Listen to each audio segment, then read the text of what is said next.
La progression au nord de Reznikovka continue d'étendre le corridor russe. Tatianovka, malgré un relief difficile, les tentatives d'avancer vers ce village visent à compléter l'encerclement de Krasny Liman par le nord, un verdict nord-est.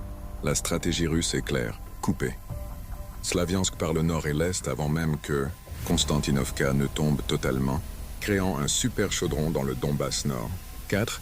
Les fronts secondaires, Kharkiv, Kupiansk, Kherson.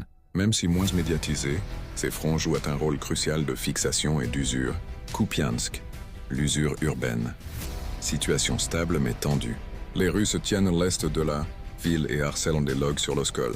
La guerre de l'image bat son plein, drones avec drapeaux, Ukrainiens sur l'administration, frappe russe précise sur les QG de drones. Kharkiv and Sumy, avancée lente mais constante, Staritsa, Volchansk, extension de 700 mètres à Sumy. Ces attaques obligent Kiev à disperser ses dernières réserves sur un front de plus de 1000 km, affaiblissant d'autant les secteurs critiques du Donbass. Kherson, la guerre civile. Du 10 au 13 janvier, le front est marqué par une asymétrie cruelle.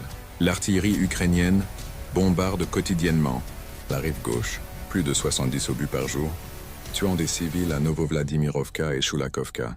En réponse, les drones russes à fibre optique surveillant le fleuve, rendant toute tentative de traversée suicide.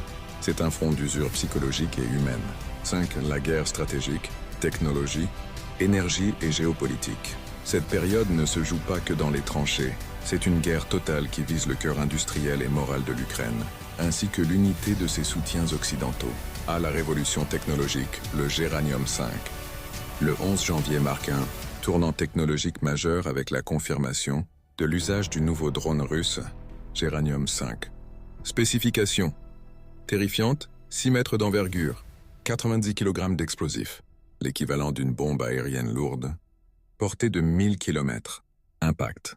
Contrairement aux petits drones précédents, celui-ci peut détruire des infrastructures durcies, des bunkers de commandement et des centrales électriques avec un seul impact. Son déploiement massif explique l'efficacité accrue des frappes profondes. P. Le blackout total de Kiev, 13 janvier.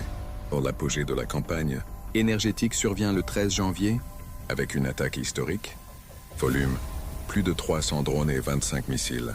Iskander lancés simultanément sur 8 régions.